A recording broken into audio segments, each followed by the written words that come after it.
Estamos começando mais um programa da série Alexandre Santos Convida, aqui no canal Arte Agora, e hoje nós vamos conversar com Abraham Benzaquem Sixu, engenheiro, meu amigo, professor titular aposentado da Fundação Joaquim Nabuco, professor do Departamento de Engenharia de Produção da FPE, foi presidente da Fundação de Amparo à Ciência e Tecnologia de Pernambuco, a FACEP, foi presidente do ITEP, ou seja, é um homem com um currículo extremamente denso, e vai nos dar a satisfação de conversar conosco. O Abraão tem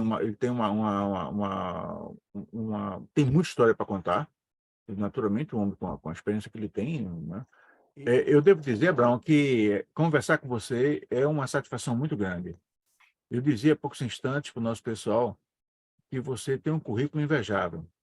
Currículo não apenas de professor, mas de presidente de entidades importantes como a FACEP, como o ITEP. E agora, nessa fase assim de maior, que aparentemente de maior repouso, você começou a escrever, né? Então escreve crônicas e, enfim, né? E ainda é editor-geral da revista do FACEP, né? Que é a revista, como é o nome, é Inovação e Inovação e Desenvolvimento. desenvolvimento. E desenvolvimento, quer dizer, é muita coisa. E eu estava dizendo o seguinte aqui, que você é uma pessoa tão generosa, que não tem nenhuma dificuldade em compartilhar conosco um pouco da sua experiência. Então, eu quero agradecer bastante a sua generosidade, a sua disposição de estar conosco nessa noite de quarta-feira. E vamos começar o programa. Os nossos programas, Abraão, eles começam com uma pergunta que cumpre dois objetivos. O primeiro objetivo é contextualizar a presença do convidado no programa. E o segundo objetivo é fazer um registro histórico da passagem do convidado pelo canal, porque as pessoas aqui imaginam que daqui a 100, 200, 300, 400 anos o mundo já vai ser outro, e aí vai aparecer um arqueólogo digital e vai cascavinhar lá os arquivos do YouTube e vai encontrar essa nossa conversa. E eu garanto a você que onde quer que eu esteja, eu vou ficar com muito orgulho em saber que as pessoas souberam que no passado nós tivemos essa conversa aqui no canal até agora. Pergunta simples. Abraão Benzaquem Sixu. Quem é Abraão Benzaquem Sixu? Bom, antes de responder a sua pergunta, eu queria dizer do prazer de estar aqui com você, meu amigo Alexandre Santos, de muito tempo, e uma figura maravilhosa, um grande escritor, a quem eu admiro muito. Bom, Abraão Benzaquem Sixu, hoje em dia, é um aposentado que fica procurando coisas para poder fazer que o seu tempo seja útil. Você citou duas, eu ultimamente tenho escrito crônicas em algumas colunas, tenho algumas colunas que eu tenho publicado, e tenho também editado, desde o início, a revista Inovação e Desenvolvimento, da FACEP, que depois eu posso lhe contar um pouco da história da revista e o que a revista faz, que eu acho que é muito interessante e que foi o primeiro mote para você me chamar para vir conversar com você. Então, vamos depois falar sobre isso. Então, como eu nasci em Tanger, Marrocos, vim com 5 anos, minha família é uma família judia, veio de 5 anos para o Brasil. A gente morou basicamente em São Paulo. Eu fiz engenharia na Escola Politécnica da Universidade de São Paulo. Eu sou engenheiro de produção. Depois eu vim para Recife para fazer o mestrado em economia, fiz o doutorado em economia na Unicamp, fiz alguns cursos fora. E eu tive duas carreiras, basicamente. Uma de professor, a qual eu me orgulho muito, professor e pesquisador. Eu sou pesquisador titular aposentado da Fundação Joaquim Nabuco e professor ainda dando algumas aulinhas no Departamento de Engenharia de Produção, no mestrado e no doutorado profissional da Engenharia de Produção, e tive uma outra carreira de gestão pública, que muito me agradou. Então, eu fui presidente do Instituto Tecnológico de Pernambuco, fui secretário adjunto de projetos especiais do Estado, fui conselheiro do Conselho Administrativo de Defesa Econômica, não sei se você sabe, é aquele órgão que analisa fusões, incorporações, Sim. analisa cartéis, esse tipo de coisa. E fui, mais recentemente, presidente da Fundação de Amparo à Ciência e Tecnologia do Estado de Pernambuco durante 6 anos. Esse é um breve currículo, e na conversa, a gente pode ter outras coisas que a gente vai lembrando. Então, basicamente, esse é o Abraão Sixto, que você... O Abraão, ele tem uma... Eu não sabia que você tinha nascido em Tânger.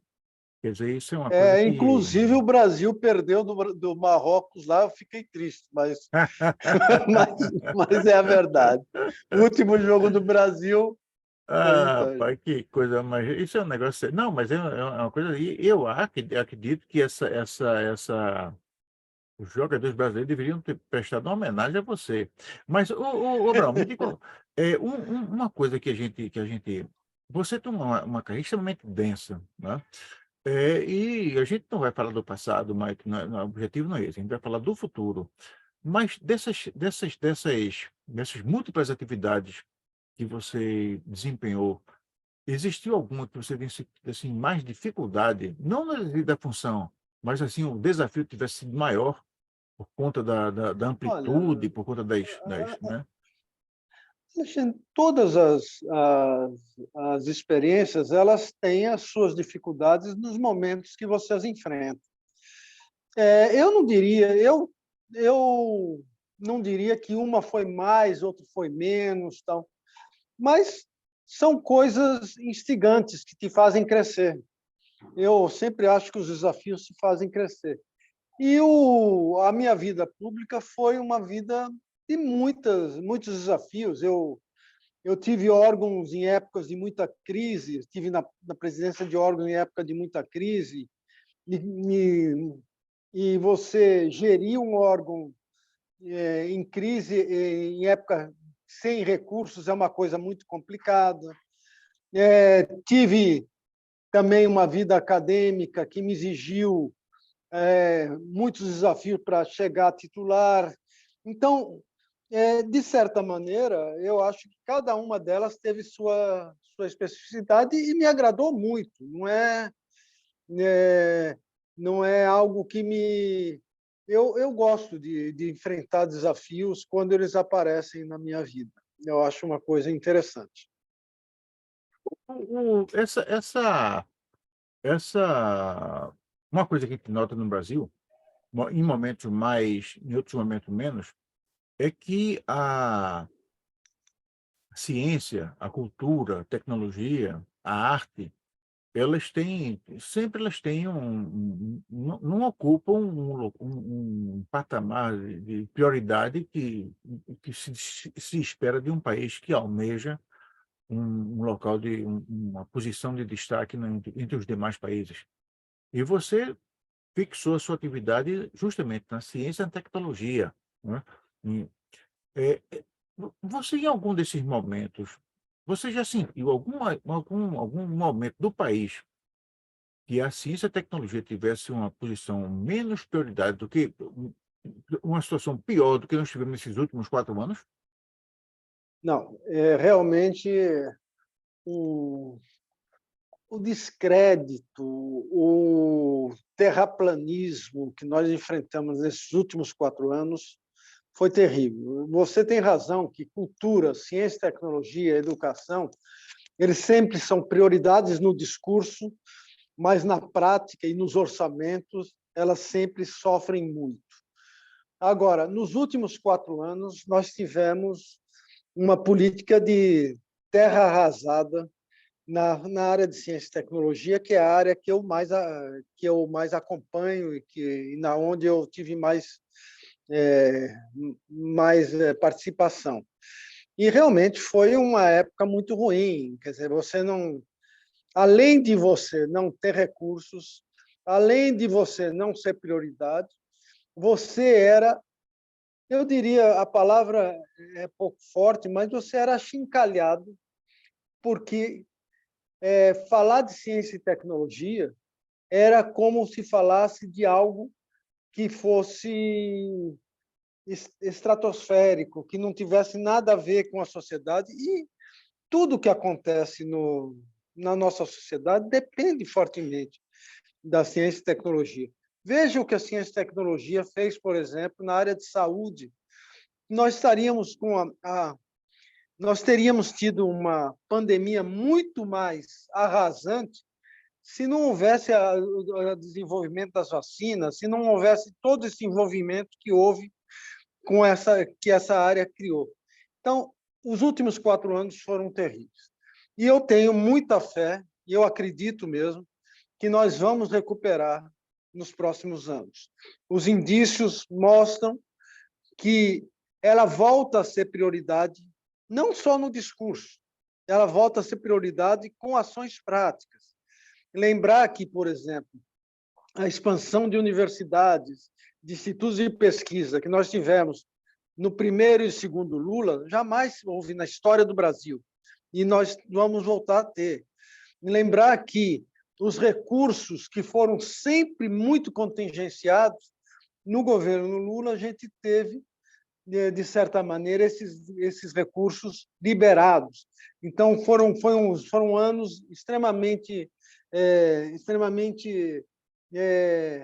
prósperos para a ciência, para a tecnologia, para a inovação no país. Então, eu espero que a gente possa passar por cima, esquecer, não, jamais esquecer, mas não repetir uma experiência tão desastrosa como foram os 4 últimos anos na área de ciência, tecnologia e inovação. E às vezes coisas pequenas, né? Eu lembro, Abraão, que aqui no Norte Agora, nós tivemos há um tempo atrás, no ano passado, algum tipo de envolvimento com uma decisão e até hoje eu não entendi exatamente, até porque eu conheço as pessoas envolvidas, sei que todas elas são pessoas muito sérias, o Fernando Chucá, que foi meu colega de turma, mas havia lá um problema que com o espaço ciência, e eu não entendi, eu juro que não entendi aquilo, né? Não entendi, e me parece que se vai retomar. Você está por dentro daquilo, Abraão?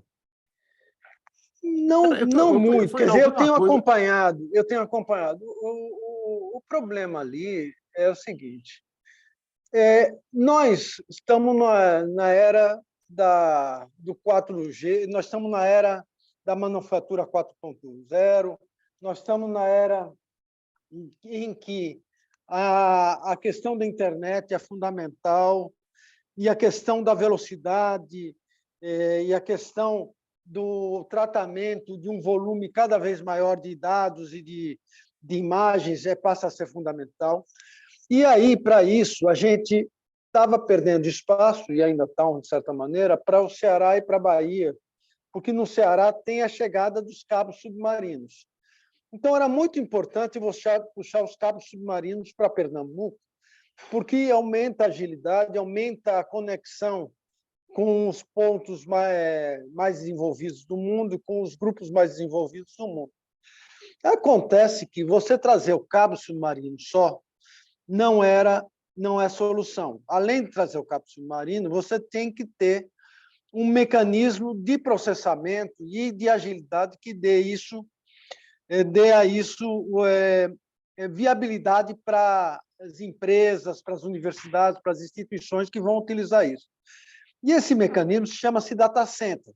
A gente tem data centers do estágio 1 e estágio 2, mas o 3 e 4, que são fundamentais hoje em dia, a gente não tem. E no Brasil tem poucos, eu diria que São Paulo é que tem. E aí a ideia era trazer um data center terceira geração ou de quarta geração para Pernambuco. O problema maior é que inventaram que o único lugar que podiam colocar o data center era no Espaço Ciência, que é um museu de ciência consolidado, que tem. E você teria, talvez, outras alternativas que não foram apresentadas. Então, isso gerou um impasse, porque a trazer o data center, todo mundo é a favor, o problema é aonde localizar. Então, eu acho que foi tentado, a Assembleia passou uma lei que passaria a ser no Espaço Ciência. Com isso, você desvirtuava uma parte do projeto, não é muito, mas é uma parte do projeto do Espaço Ciência, e aí houve uma reação da comunidade científica tentando evitar que isso acontecesse. Foi retardado, foi adiado, e agora deve estar sendo discutido aonde vai ser. Trazer esse equipamento é fundamental para Pernambuco retomar a dianteira que sempre teve e que começava a perder, trazendo mais empresas na área de informática, mais empresas na área dessas novas tecnologias, que sem esse equipamento teriam muita dificuldade de ter os dados na qualidade e na ligeireza, no tempo necessário para as novas tecnologias. Não sei se ficou claro, senão eu posso explicar mais. Não, Mas... ficou claro, sim. É interessante que, na realidade, nós entramos, tá certo? O professor Pavão esteve aqui conosco, tá certo? Ele contou, eu tentei, conversamos com muitas pessoas, mas sei que havia algum tipo de, algumas pessoas envolvidas, todas estão preocupadas em gerar bons serviços, né? E a primeira vez que eu conversei com alguém fora do circuito foi com você, eu digo, "Rapaz, eu vou perguntar, porque seguramente o Abraão Sixu, Abraão Bezaque Sixu, o que nasce em Tanja, qual é o nome? Olha, para esculhambar, o pessoal chama tangerino. Na verdade, é Não, tingetiano. Tingetiano, eita danado, Tingetiano é mais difícil mesmo. Bom, Porque vem de Tinger, né? Não Tinger, é de Tanger. Tinger. Mas, Abraão, me diga uma coisa. Agora, Vamos. só comentar uma coisa que você falou. Pavão é um abnegado, é um grande cientista, é uma pessoa que fez aquele espaço e que tem todo o respeito da comunidade e, infelizmente, ele foi retirado de uma maneira bastante indelicada. Mas, desculpe, era só porque eu não queria deixar de registrar. Eu também não entendi essa ideia do Pavão. O Pavão estava lá, Pavão não fazia mal a ninguém. Pavão realmente, como você diz, uma pessoa abnegada. Eu acho que a governadora, ela talvez tenha sido mal assessorada, não sei exatamente, não compete Não, ao... ele saiu... porque, na verdade, Alexandre, saiu todos os cargos comissionados, e ele é professor da Federal e tinha cargo. Todos os cargos comissionados foram demitidos no início do governo. E alguns voltaram. Agora, no caso de Pavão, é uma pena, porque ele era a pessoa que corporificava aquele projeto, viveu para aquele projeto e fez que aquele projeto realmente acontecesse. E, realmente, hoje nós temos um museu de ciência em Pernambuco que é digno de orgulho, que ficou fechado agora há 2 meses. Pois é, e justamente porque o Pavão saiu, né? Então, nós não vamos, né? A gente recentemente, que a governadora tem todo o direito de administrar o Estado, né, dentro daquilo que a lei manda, conforme as suas prioridades. Mas, às vezes, se eu chamar aqui ali, eu quero dizer para a governadora que o Pavão era muito benquisto. Não, é muito benquisto na classe, né, por todos nós, e se, enfim, o Pavão podia estar fazendo umas coisas por lá, né? Mas, Abrão, e a revista, rapaz? Como é essa revista? Conta para mim essa revista, que eu estou louco para saber dessa revista. É muito. É uma Olha, coisa que me deu muito prazer. deixa eu só. Eu já organizei algumas revistas. Então, Não mas é a deixa tecnologia, tá certo? Mas é eu vou muito te... difícil, é vou- muito difícil. Olha, É, exige muito, é e, me, muita dê- e dá, dedicação, rapaz. e dá muito trabalho, ainda bem, porque senão eu ficaria sem o que fazer. Então, é muito bom. Mas eu não devo continuar, evidentemente, porque eu tenho outra linha. Tá? Mas, de qualquer maneira, deixa eu contar. A FACEP é a Fundação de Amparo à Ciência e Tecnologia do Estado de Pernambuco. E ela, lá na década de 90, participou de uma revista que a Confederação das Fundações de Amparo, o CONFAP, teve durante muito pouco tempo. Mas aí parou e só tinha uma revista de muito bom porte, com uma infraestrutura fantástica, que era a revista de São Paulo, da FAPESP. Depois foi criada uma revista em Santa Catarina, parece que no em Minas e Rio de Janeiro também. Mas quando a FACEP fez 30 anos, em 2019, o Conselho Deliberativo, eu tinha acabado de sair da presidência da FACEP, eu tinha acabado de sair, e o meu amigo Jucá tinha assumido a presidência. O Conselho Deliberativo discutiu muito e resolveu que tinha que ter uma revista na FACEP. E aí era interessante porque eles queriam uma revista que tivesse uma característica diferente das revistas científicas. A revista da FACEP não é uma revista científica, é uma revista de difusão de resultados. É uma revista que está preocupada em mostrar como a ciência e tecnologia e a inovação ajudam ao desenvolvimento da sociedade. Mostrar à população em geral, mas principalmente aos formadores de opinião, aos políticos, que investir em ciência e tecnologia tem resultados objetivos, tem resultados claros. E aí foi criada, o Conselho resolveu criar a revista e Jucá me falou, não, você tem que ser o editor da revista. Eu falei, olha, eu já fui editor de revista científica, eu já tinha sido, junto com o professor Adriano Dias, da Recitec.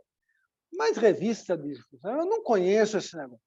Ele falou assim, não, nós temos que ter, tal. Aí insistiu muito, aquela coisa que você conhece bem, que a vaidade da gente vai amolecendo e a gente acaba aceitando. E aí, a primeira discussão que teve foi como vai chamar essa revista. E a gente teve uma briga danada, porque queria um nome pequeno, um nome não sei o quê, né? E aí eu falei, olha, o que nós vamos tratar? É inovação e desenvolvimento. Nós vamos tratar de como ciência e tecnologia se transformam em inovação e desenvolvimento. Então, a revista é Inovação e Desenvolvimento. Aí eu briguei um pouco, aceitaram e fui feito. E aí nós criamos a revista. O primeiro número, como estavam sendo os 30 anos da FACEP, já era finalzinho de 2019, início de 2020, nós fizemos um número sobre a história da FACEP. O número 1 é basicamente a história da FACEP, como a FACEP foi feita, esse tipo de coisa. E, a partir daí, a gente começou a dar um caráter à revista, criar uma lógica da revista. Então, qual é a lógica da revista? Se a gente quer difundir de resultados, os artigos eles não podem ser acadêmicos, não podem ter um excesso de citações, não podem. Esse tipo de coisa atrapalha a leitura, ele tem que ser de uma leitura fácil. Segunda coisa, eles têm que ser baseados naquilo que já foi feito e não naquilo que a gente pretende que faça. Então, a gente teria que ter artigos que trouxessem concretude, que trouxessem realmente concretude. E terceira coisa é que essa revista teria que ter uma difusão bastante ampla, teria que ser bem difundida. Então, nós criamos uma mini equipe, a equipe, só para você imaginar, é uma equipe, eu, como editor-chefe, um jornalista que me ajuda em tempo muito parcial, porque ele tem outra atividade, ele é assessor de comunicação de uma universidade, ele não tem tempo, mas ele me ajuda muito e ele é uma pessoa extraordinária. e uma técnica que me ajudava no levantamento de estatísticas, levantamento de leituras atuais que seriam recomendadas, esse tipo de coisa. A revista tem um certo formato. Cada número tem um motivo, um mote. Então, uma foi sobre regionalização, outra foi sobre agricultura, outra foi sobre internacionalização, outra foi sobre... só para lembrar, são 9, nós já temos no número 10. Bom, cada uma tinha um tema específico. Nesse tema específico, nós nos reuníamos e escolhíamos 5 ou 6 temas para fazerem artigos, subtemas para fazerem artigos. E apresentávamos a um conselho editorial muito pequeno também, um conselho editorial muito pequeno, que aprovava ou sugeria algumas alterações. Eu ficava responsável por convidar pessoas para escreverem esses artigos. E essas pessoas tinham que ter uma legitimidade que fosse reconhecida. E, nesse sentido, era difícil, porque eu tinha que ter gente que tivesse uma certa respeitabilidade e, ao mesmo tempo, que tivesse tempo, um mínimo, né? Porque o artigo ele tinha que ser feito em, no máximo, 2 meses. Então, é uma coisa muito rápida para ser feito. E às vezes era complicado, porque a pessoa fazia mais acadêmica, eu dava umas sugestões para ir amoldando ao perfil da revista, ia, voltava, no final fazia. Então, eu fazia 5 ou 6, eu conseguia 5 ou 6 artigos sobre o tema específico. A última foi sobre internacionalização. Foi muito interessante, acho que você viu ela. Eu mandei para você no outro dia.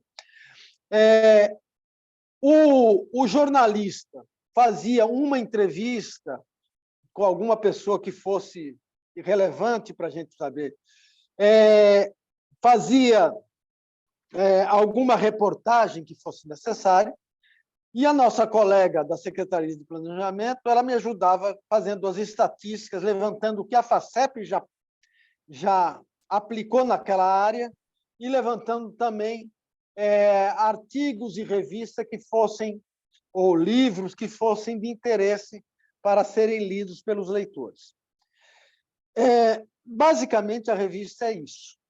E ela começou com um público pequeno. Hoje em dia, ela é distribuída para mais de 2.000 CPFs, que são os CPFs usuários da FACEP.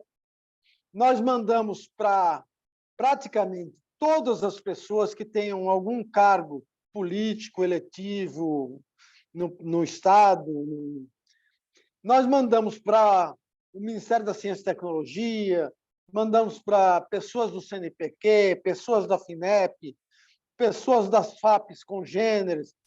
Então, hoje em dia, a gente tem um rol, que eu não diria de leitores, porque você sabe muito bem que a gente tem a pretensa vaidade de achar que todo mundo que recebe lê, mas tem um rol de recebedores da revista de umas 4.000 pessoas, mais ou menos, 4.000, que é um número significativo.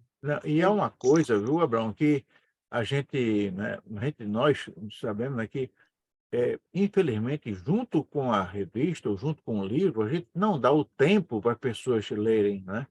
Então, a gente, eventualmente, a gente está com um monte de livros na memória do computador ou na cabeceira, aguardando, tá numa fila, né?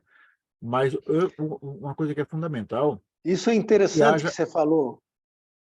Perdão, isso é interessante que você falou. Eu, às vezes, recebo algum e-mail, alguma coisa. Olha, naquela revista sobre indústria, não sei o quê, vocês não trataram isso, mas como foi tratado, cobre ou não cobre. Eu acho interessante que as pessoas, espetacular, depois de 1 ano, 2 anos, você ainda recebe algum retorno sobre isso. É porque as pessoas colocam numa fila, né? E elas vão lendo de acordo com a... Mas, de qualquer forma, o fato da revista estar sendo distribuída para 4.000 destinatários, isso é espetacular. espetacular, porque mostra exatamente o vício, a pujança do que vem sendo feito, né. E é como eu falei, não é e organizar revista é muito difícil, talvez seja mais difícil organizar revista do que escrever uma revista. Escrever um texto que porque tem que chamar as pessoas, tem que a curadoria é difícil, né, porque você tem que saber quem vai, e eventualmente as pessoas convidadas não têm o tempo, às vezes elas não têm, é uma coisa muito difícil, muito complicado. E aí isso é É, um talento a mas é mais que você gratificante. é um talento a mais que você tem no seu currículo, que é de fazer a curadoria de uma revista importante, né, de uma isso É, é, é, é muito gratificante. Eu acho que foi um ganho para a Fundação de Amparo. Evidentemente, como você disse, algumas pessoas estão saindo dos cargos, né? Eu venho de governos anteriores, embora não tenha uma vinculação, mas eu acho que provavelmente agora terá outras pessoas para darem continuidade, porque espero que a revista continue de uma maneira mais ativa, mais atuante, porque é uma revista institucional, então ela tem que representar um pouco o que a instituição representa. é Então, uma coisa, viu, Abraão, que a gente tem que nós temos que sonhar com um tempo em que existam as funções políticas, mas as funções que não são políticas, né. A função política talvez seja o presidente da FACEP, e veja bem, a FACEP, não é bem o caso, não é bem isso, né, porque a FACEP ela faz amparo à ciência, né, quer dizer, não é uma coisa assim de política, de eleição, não é bem assim. Mas, nós temos que respeitar, o modo como a governadora, trabalha, mas seria bom que a governadora também atentasse para essas coisas, né, atentasse para isso, quer dizer, não, não é simplesmente, "Vamos mudar", aí um oba-oba, não, não pode. Eu pessoalmente, não, eu devo dizer que seria muito bom que os governantes tivessem um pouco menos de ânsia de trocar cargos, de preencher cargos, como se os cargos fossem prêmios para eleitores, como não é bem isso. não, olha, a pessoa que está sendo nomeada, porque ainda não saiu a nomeação, mas para a FACEP, depois de 4 meses, é uma pessoa da comunidade acadêmica, muito respeitada, muito séria, e com a qual eu tenho a maior admiração, e ela tem um trabalho muito sério, e eu acho que ela vai fazer um belo trabalho. Agora, eu acho, Alexandre, isso traz uma segunda discussão, que eu acho que é importante, e você tem mais experiência que eu nisso. Eu acho que comunicação é uma coisa muito própria da instituição. Você sabe que você pode, eu concordo com você que não é, na maioria dos lugares em que as coisas dão certo, você não tem uma mudança apenas por mudar, mas a área de comunicação ela tem que estar intimamente ligada à estratégia que foi definido pelo governo, que foi definido pela instituição, que foi definido pelos dirigentes dessa. Então, eu acredito, essa semana eu coloquei isso para a senhora secretária, eu acredito que é importante que tenha uma pessoa que realmente represente, ou que represente e que possa falar em nome deles. Eu, por exemplo, não me sinto à vontade hoje de falar a revista da FACEP, e eu, como pesquisador, eu falar em nome da revista. A FACEP faz. Eu não posso falar em nome da FACEP, eu não tenho essa legitimidade. Então, eu acho que comunicação é algo muito importante e intimamente associado à, à alta direção, à gerência, à estratégia que é definida para levar à frente as instituições. Isso é normal e eu acho que é bom. Evidentemente que eu sempre colaborarei com qualquer coisa da FACEP, porque eu vi a FACEP nascer. Eu não sei se você sabe que a FACEP, quando ela nasceu, foi no governo, final do governo Larraes, início do governo Carlos Wilson. A FACEP foi criada E quando ela foi criada, em 89, a primeira sede da FACEP foram 4 salas no ITEP que eu arrumei para ela, porque eu era presidente da FACEP, do ITEP, e aí a FACEP veio se instalar lá. E eu tive o prazer de conviver com Sebastião Simões, que foi o primeiro presidente, com Sérgio Rezende, que foi o diretor científico, com Emília, que era a diretora administrativa, e tentar ver como foram construídos os primeiros instrumentos, as primeiras lógicas, como a FACEP conseguiu fazer os primeiros editais. Isso foi uma coisa muito importante. Então, eu me sinto muito comprometido com a FACEP e tenho certeza que a FACEP é um instrumento fundamental para o desenvolvimento do Estado de Pernambuco. Mas, Abraão, do ponto de vista da comunidade científica, do ponto de vista do próprio Programa de Desenvolvimento do Estado, não, não há um cavalo de pau. Quer dizer, não é que tenha mudado tudo, né? Me parece, Não, inclusive, que não. a própria governadora ela foi secretária do governador Eduardo Campos, o pai da governadora foi vice-governador do Eduardo Campos, ou seja, não é um cavalo de pau. E a Não, vice-governadora sem é uma pessoa de dúvida, extremo sem bom dúvida, senso, né? sem dúvida. Eu fui nomeado para a FACEP pelo governador João Lira. Pois é, Quem me nomeou foi o pois é, governador João Lira. pois é. E que eu Então, tenho o maior respeito e maior orgulho de ter participado da gestão dele. pois é, então você vê que nós estamos num ambiente em que não existe aquela coisa de não, não sei o quê, não, quer dizer, é uma coisa suave, tranquila, existe muita coisa que É, tá tendo sequência, né? Muita coisa que está tendo sequência, até porque se não houver isso, a gente vai ter que a cada 4 anos uma coisa nova. Não, não existe isso. Não. O mundo está rodando, mas está rodando de uma forma muito, vamos dizer assim, inteligente, inclusive, né? É, tanto a governadora Raquel como a vice-governadora Priscila são pessoas extremamente muito inteligentes, todas, ambas, e elas sabem exatamente que as coisas têm que haver, vamos dizer assim, as mudanças têm que ser, elas ocorrem, né? Mas ocorrem, especialmente nas áreas que nós estamos tratando, de uma forma que não são coisas de revolucionárias, né? São coisas que né, vão agindo, e as pessoas são as mesmas.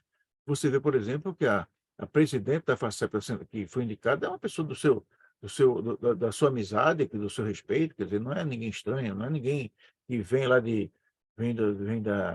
outro canto, né? Mas, não, nessa área, pelo menos a área da FACEP, a FACEP tem tido uma continuidade muito rica. É lógico que teve gestões melhores, gestões piores, mas ela tem tido uma continuidade de ações e tem tido um trabalho que é respeitado nacionalmente. me diga uma coisa, vamos voltar agora para a revista em si. Certo. Se você tivesse de recomendar a leitura de algum artigo, como é que você faria assim? Como é que você faria assim a publicidade da revista? O leitor, fulano, vamos imaginar que a ministra Luciana Santos, ela vai pegar um avião de volta para Brasília, aí, ministra, leia aqui a nossa revista. Como é que é ser a leitura? Você dela para começar por onde? Pelo índice, pela apresentação, pelo editorial? Como é que Olha, é ser? rapaz, olha, a revista tem um editorial que é curtinho, mas que a gente apresenta as coisas. Então, Mas começa eu pelo acho o seguinte, editorial. a revista tem 50 e poucas páginas, ela não pode passar de 70 páginas, porque senão não é uma revista de difusão, vira uma revista chata de ler. Tem que ser chata no sentido que ela vai virar mais científica, seguindo normas técnicas, e não era o que a gente queria. Então, o editorial ele é sempre um, primeiro apresentar do que vai ter na revista. A partir daí, eu acho que a pessoa vai ver o que interessa a ela. Por exemplo, no último número que a gente fez foi sobre internacionalização da pesquisa. E aí a gente colocou, por exemplo, sobre a internacionalização da pesquisa e fez o editorial e depois começou a colocar os artigos. Aí, um artigo é mostrando como um departamento que se legitimou internacionalmente partiu para a internacionalização logo no seu início, que é o caso da engenharia de produção. Outro, como a informática, também, para poder se legitimar, ela fez acordos no mundo todo e, hoje em dia, ela é receptora de alunos no mundo todo, ela é uma referência no mundo todo. O outro artigo, que é muito interessante, é uma pesquisa internacional que uma professora da psicologia cognitiva faz com o pessoal de Portugal, não, da França. E aí é o quê? Você tem o produto inovador, tal, mas como isso é absorvido pela sociedade? Quais são os impactos sociais? Como isso pode ser apresentado para a sociedade de tal maneira que... Então, muito interessante a pesquisa dela, e é muito, muito rica a pesquisa dela. O outro artigo, eu adoro esse artigo, se fosse esse eu recomendaria logo para você, que é o seguinte: você sabe que, na época do salazarismo, alguns portugueses, professores portugueses, saíram de Portugal e vieram para o Brasil. Na matemática, vieram 2 ou 3 professores que são os caras que criaram a matemática em Pernambuco, e o departamento de matemática virou uma referência. Então, como esses caras vieram, como eles saíram do salazarismo, como eles surgiram e como eles voltaram depois da Revolução dos Cravos. O professor Então, Morgado, ele fez história em Pernambuco, né? O professor então Morgado e a esposa dele, que foi tá minha lá, professora. tá lá. Leia esse artigo do professor Fred Katz, que é uma delícia saber como a matemática do Brasil e a de Pernambuco, em particular, devem muito ao salazarismo, porque se não fosse isso, nós não Rapaz, teríamos esse departamento maravilhoso que a gente tem. Depois, a gente tem uma descrição de todos os programas que a Confederação das FAPs, das fundações, implementou nessa área de internacionalização. E a gente mostra como a área de internacionalização tem crescido muito na área de ciência e tecnologia, e ela é fundamental. A gente ficou muito fechado durante algum tempo, tinha poucas oportunidades, e hoje é fundamental que você interaja nas redes mundiais. E aí é um artigo também muito interessante. Quer dizer, cada um tem um público que é um público que vai ler, que vai gostar.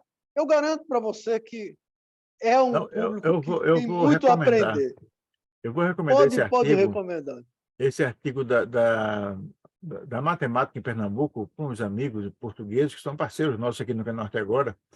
E ontem nós estávamos festejando a Revolução dos Cravos, e vou dizer a ele, a título de brincadeira, claro, como foi a nossa, né, que a matemática pernambucana agradece muito ao Salazar, que graças a eles, alguns matemáticos importantes de Portugal. Eu lembro do professor Morgado, foi uma referência na nossa matemática aqui, e eu tive a honra de estudar com a esposa dele, que foi também era uma referência mesmo. Mas vamos mudar um pouquinho de assunto. Meu amigo Abraão Bezaquem Sixou. E o cronista Abraão? Como é que o cronista, eu sei que você é uma pessoa brilhante, uma pessoa que escreve muito bem, mas como é que é esse negócio? A seleção de assuntos, como é que você faz? Como é que esse... Olha, falar sobre cronista junto a Alexandre Santos é covardia, Não, porque não. Alexandre é o nosso cronista-mor, ele todo. Mas é o seguinte: na época quando começou a pandemia, eu fiquei muito em casa, fiquei muito tempo. E aí eu resolvi começar a escrever uma crônica para todos os dias. E era uma crônica para os amigos. Eu fiz um grupo de amigos, de 50, 60 amigos. Eu não sei se todos são meus amigos, né? Mas são pelo menos pessoas que eu gosto. E eu comecei a escrever, escrevia sobre o cotidiano, sobre o que era a minha vida aqui, sobre o que eu lia no jornal, sobre a política, sobre a economia. E aí fui escrevendo, e aí fui tendo retornos, e esses retornos foram muito importantes para a minha vida pessoal, porque o escrever, como você já me ensinou muitas vezes, o escrever é uma necessidade da alma. Você já me ensinou isso algumas vezes. Mas, além da necessidade da alma, ela era uma maneira de interagir. Eu comecei a interagir com esse grupo. Eles começaram a me mandar sugestões de discussão, tal. Alguns, por exemplo, eram editores de revistas. A revista Será, por exemplo, o João Rego era editor. Então, ele começou a escolher alguns artiguinhos meus e começou a colocar lá. Até que, quando começou a aparecer muito da minha visão política, a coisa começou a ficar meio complicada. Mas ele é um grande amigo e ele colocou muita coisa interessante e tal. Depois, um pessoal da Paraíba começou a me Ô, pedir, não podemos ô, colocar. Abraão, deixa eu te Hum, contar uma história. Eu tenho grandes amigos, muitos amigos, e um deles é o José Nivaldo Júnior. O José Nivaldo Júnior é um cara que se diz eu conheço comunista, bem, né? E eu sei que mais ou menos, hein? mais ou menos, mais para menos do que para mais, né? Mas ele, não, ele tem um É, passado, né? Um passado que o levou à é cadeia, uma enfim, pessoa né? maravilhosa. É, Hum. e eu gosto muito dele. Mas ele tem um blog, sei lá, uma revista eletrônica, um jornal eletrônico, que é muito conservador mesmo, né? Não é pouco, não é muito conservador. E aí, fala de assuntos que, bom, mas tem um público, né? E aí um belo dia encontrei com o Zé Nivaldo, dizendo para ele, Alexandre, por que você não começa a mandar uns textos para o nosso jornal, O Poder? Eu disse, Zé Nivaldo, eu fico muito honrado com o seu convite, com a sua, isso é uma deferência pessoal, né? Porque você sabe que eu penso muito, o meu pensamento é muito claro, muito explícito, e eu acho que eu vou gerar problemas para você. Ele fez, não, Alexandre, não pense não. Você manda seus textos e a gente cria uma sessão ponto e contraponto. Você vai, faz o seu texto avermelhado e eu boto do outro lado alguém para rebater você. Eu digo, bom, já que é assim, já que eu não vou atrapalhar, eu vou aceitar. Bom, mas o fato, rapaz, é que o jornal dele tem uma circulação muito grande, né? E um belo dia eu tô em Goiânia, encontrei um amigo de infância, o Gustavo Heráclito do Rio Cabral. E o Gustavo disse, Alexandre, rapaz, você conseguiu expulsar o seu contraponto. Eu disse, como foi o contraponto? Ele fez, não, porque no começo tinha o ponto e o contraponto. Mas você Agora foi só tem tão. ponto. Só tem um ponto agora, o contraponto existiu. Eu digo, ih, rapaz, será que eu estou. Mas é uma coisa que eu vou de público, aproveitando a chance que você me dá, Abraão, de agradecer a Zé Nivaldo pela generosidade também e a grandiosidade que ele tem de dar o espaço ao vermelho Não, é uma no grande jornal figura. dele, que não é tão vermelho assim, mas e o contraponto está chamado, né, está convidado para fazer o contraponto, mas segundo o Gustavo, o contraponto desistiu. Então, só tem um ponto por enquanto. Então, quem quiser ler alguma coisa assim, um pouquinho mais vermelha, lê lá Então, no jornal dele, O Poder, de Zé Nivaldo Júnior, as colunas, mas os editores, como é o caso de João, João é outra pessoa extremamente generosa, ele tem que estimular maravilha. você a Não, e ele é fazer uma um figura contraponto. maravilhosa.